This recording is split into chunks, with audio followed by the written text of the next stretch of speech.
Je bénis le Seigneur pour ces instants merveilleux.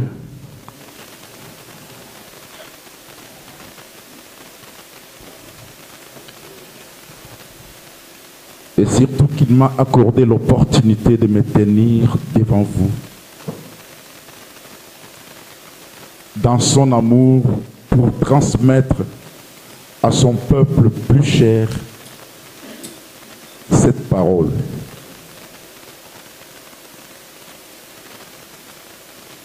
Je bénis aussi les visionnaires de cette église, Pasteur Roch,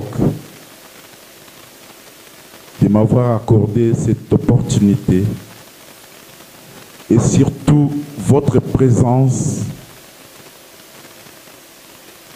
qui est très très précieuse devant Dieu et pourquoi pas honorer aussi votre présence. Je bénis le Seigneur. Que Dieu soit loué. Le thème de ce message, c'est la célébration. Nous vivons le moment de la célébration. Et le sous-thème, c'est Jésus est Seigneur et Sauveur. Jésus est Seigneur et Sauveur. Alléluia.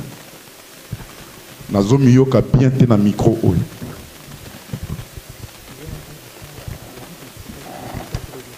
Alléluia.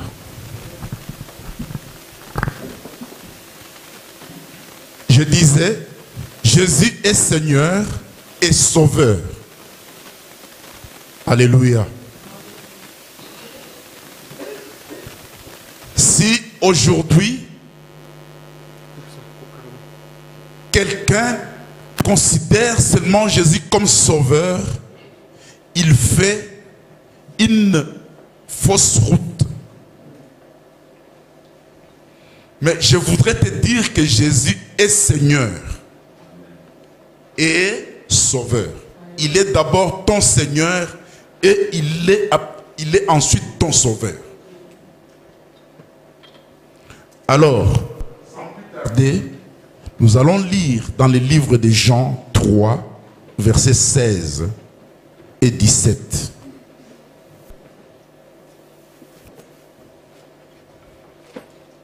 Jean 3, évangile de Jean, nous sommes dans le verset 16.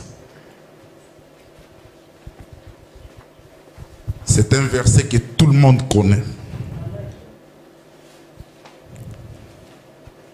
Si un chrétien ne connaît pas ce verset, donc je dirais qu'il n'est pas vraiment chrétien. Alléluia. C'est un verset que tout chrétien doit connaître. Jean 3, verset 16. Lèvons-nous pour lire la parole de Dieu. Nous allons honorer la parole de Dieu. Je demande à tout le monde de se lever.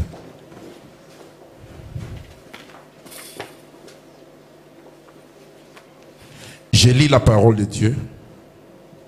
Jean 16 et Jean 3, verset 16. Car Dieu a tant aimé le monde qu'il a donné son Fils unique, afin que quiconque croise en lui ne périsse point, mais qu'il ait la vie éternelle. Dieu, en effet, n'a pas envoyé son Fils dans le monde pour qu'il juge le monde, mais pour que le monde soit sauvé par lui. La parole de Dieu. Amen. Vous pouvez vous mettre.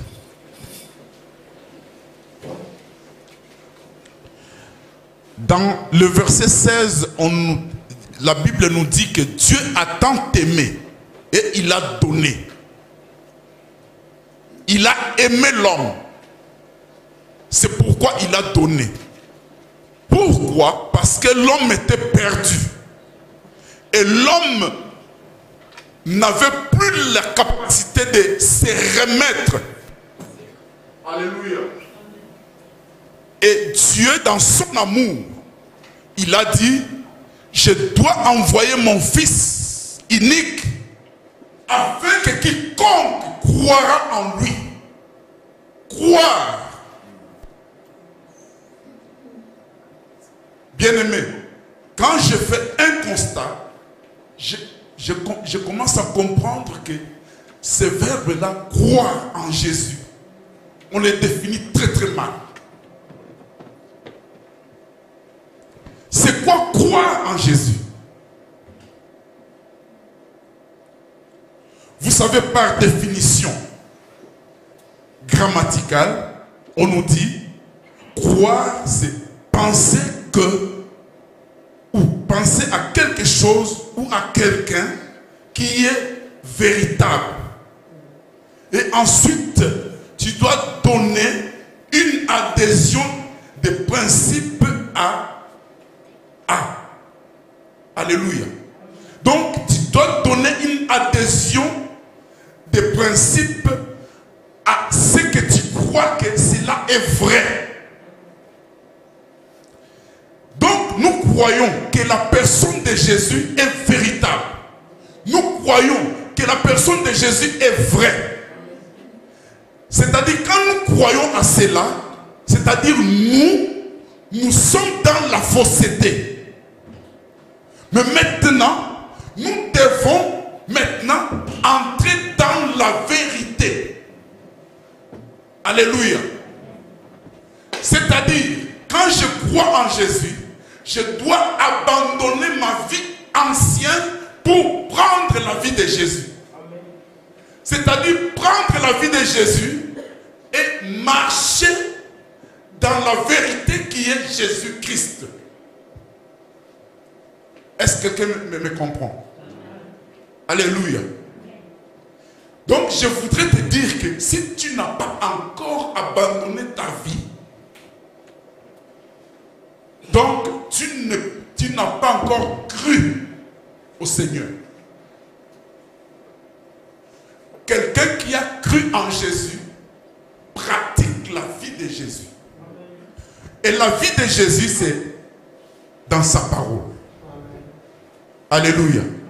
Nous retrouvons Jésus dans sa parole. Parce que Jésus est la parole. Est-ce que quelqu'un me comprend? Jésus est la parole. C'est-à-dire tu dois faire un effort de connaître cette parole. Pour marcher dans la vérité qui est Jésus, pour marcher avec Jésus, il faut connaître et comprendre, marcher aussi avec cette parole. Cette parole est une personne. Amen. Tu marcheras avec cette personne. Alléluia. Amen. Quand quelqu'un croit, le verset 16 nous dit, afin que quiconque croira en lui, qu'il ait la vie éternelle. La vie éternelle, Jésus lui-même est la vie éternelle.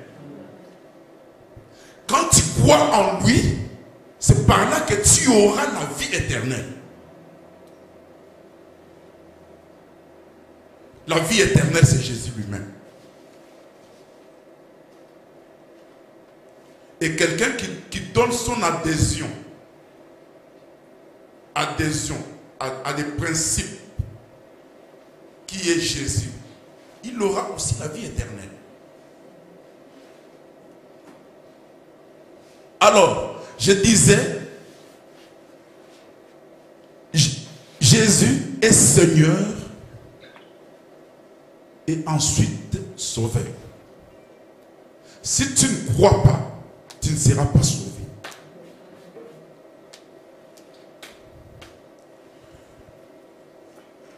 Le verset 16 nous montre la seigneurie de Jésus. Dans cette seigneurie, il y a trois choses qui nous attachent à lui. Il y a trois choses. Il y a la fidélité, la docilité et la fermeté. Il y a trois choses qui nous attachent. La fidélité, premièrement, parce que le jour où j'ai accepté, le jour où j'ai cru on a fait un contrat avec le Seigneur. Alléluia. Je fais les contrats avec le Seigneur. Les contrats faits, c'est-à-dire, quand on fait un contrat, on doit respecter quelque chose. On doit être fidèle. Donc, donc chacun de son côté, il doit montrer sa fidélité. Mais Jésus de son côté, lui, il s'appelle déjà fidèle. Alléluia. Ne vous trompez pas, Jésus lui-même, il s'appelle fidèle. De ce côté-là, il n'échoue pas. Peut-être nous, des fois on est infidèle. Mais lui, il est fidèle. Il s'appelle fidèle. C'est pourquoi, étant chrétien, nous devons chaque fois vérifier si réellement nous marchons dans la fidélité avec lui. Si réellement nous respectons ce contrat que nous avons signé avec lui. Alléluia. Tozana boyo kanina Yesu. Contrat. Est-ce que je suis fidèle? C'est comme, je donne un exemple. Tu as un contrat du travail. Alléluia. Côté patron, lui, il t'engage, il dit, toi tu vas me servir de telle heure à telle heure. De lundi à vendredi. Tout dépend des jours. Les autres travaillent aussi les week-ends. Alléluia. Alors, tu respecteras les contrats. Quand tu respectes les contrats avec ton patron, et à la fin du mois, il te donne ton paie. Alléluia. C'est ce que vous avez signé dans votre contrat.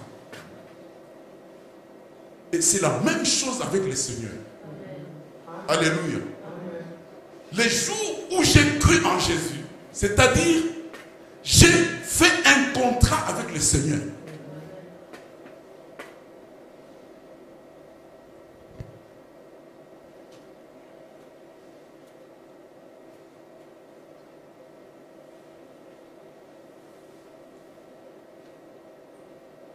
Alors,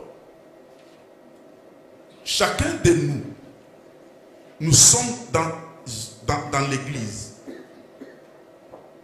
Nous sommes là, nous sommes représentés chacun comme... Je prends l'exemple d'un corps humain. Alléluia. Le corps humain a plusieurs organes. Alléluia. Et chaque organe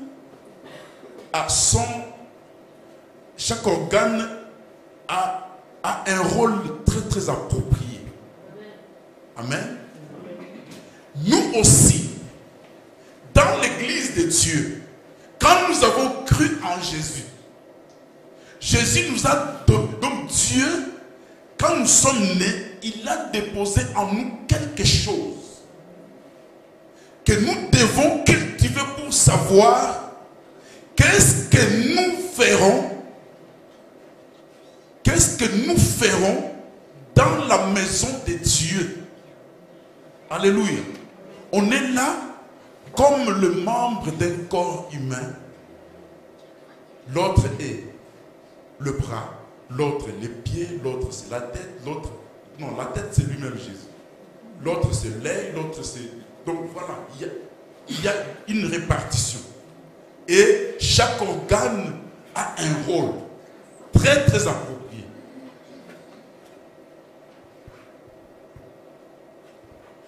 Alors, nous devons répondre aussi comme ça parce que nous avons signé un contrat avec le Seigneur. En s'efforçant, en entrant dans la vie avec le Seigneur, tu saura ce que tu feras dans le Seigneur. Et dans la plupart des cas, on ne réussit pas parce que on ne sait pas réellement qu'est-ce qu'on doit faire dans la maison de Dieu. Chacun de nous, Dieu a déposé des dons. Alléluia. C'est lorsque tu t'attaches à Dieu, ton don va se manifester. Alléluia. Je parlais de la fidélité. 2, je parle de la docilité. Docile, être docile. Pourquoi la docilité? C'est parce que Jésus nous a rachetés au prix de sa vie. Il a donné sa vie. Dans la Bible, on parle d'Abraham. Vous savez, l'histoire qui s'est passée entre Abraham et son serviteur Eliezer. Alléluia. Eliezer était un esclave. Et en cours de route, Abraham a rencontré Eliezer qui était esclave de quelqu'un. Et Abraham, qu'est-ce qu'il a fait? Il a racheté Eliezer. Donc, quand il a racheté Eliezer, c'est-à-dire qu'il lui a donné sa liberté. Il pouvait aller où il voudrait et où il pouvait partir. Mais étant esclave, il ne pouvait pas. Alléluia. Et lorsqu'il a racheté Eliezer, Eliezer a dit, comme tu m'as racheté, je te suivrai partout où tu iras. C'est ainsi que Eliezer s'est fait serviteur d'Abraham. Alléluia. Il s'est fait serviteur d'Abraham. Et il était tout le temps. Serviteur et esclave, il y a une différence. Amen. Alléluia. Amen. Esclave, c'est-à-dire que tu es esclave de quelqu'un, c'est-à-dire il fera de toi ce qu'il voudra. Tu n'as rien à réclamer. C'est ça l'esclave. Mais là, il devient serviteur. Un serviteur peut donner aussi son opinion. Alléluia. Il peut donner aussi son opinion. Mais un esclave ne peut jamais donner son opinion.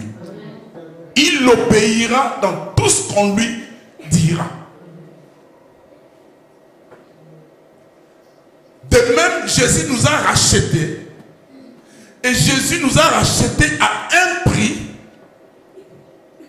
que personne ne peut vraiment payer. On peut même rassembler toutes les richesses du monde. Ça ne peut pas valoir au prix du rachat du Seigneur. Alléluia. C'est la raison pour laquelle lui qui nous a rachetés à ce prix-là, il a manifesté un grand amour. S'il l'a fait, c'est parce qu'il voulait que nous soyons sauvés. Vous comprenez d'abord, il veut que nous soyons sauvés. C'est pourquoi il a posé cet acte de sacrifier sa vie, nous racheter au prix de son sang. C'est la raison pour laquelle quand quelqu'un comprendra ces choses, il dira, oui, je dois lui être fidèle. Je dois lui être docile. Alléluia. Tout ce qu'il dira, je ne peux pas m'opposer. Alléluia. La docilité, c'est aussi comme dans les services militaires. lorsqu'un supérieur donne les ordres à un subalterne, ce dernier est obligé d'obéir. Donc c'est ça la docilité. Alléluia. Mais chez notre Seigneur, lui, il est parfait. Chez lui, il n'y a jamais, de son côté, il n'y a jamais eu quelque chose de mauvais ou de mal. Je peux même être docile devant lui, même en fermant mes yeux, parce que je sais qu'il me conduira toujours dans les bons. Voilà pourquoi je dois lui être docile. Alléluia. Je crois que quelqu'un me comprend. Amen.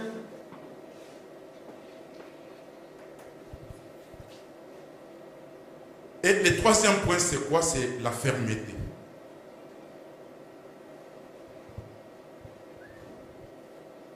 La fermeté. Pourquoi la fermeté? Dieu créa l'homme et il a donné à l'homme l'autorité de régner sur la terre. C'est-à-dire Dieu ne nous impose pas la dictature. Dieu nous laisse le libre arbitre. Alléluia. Dieu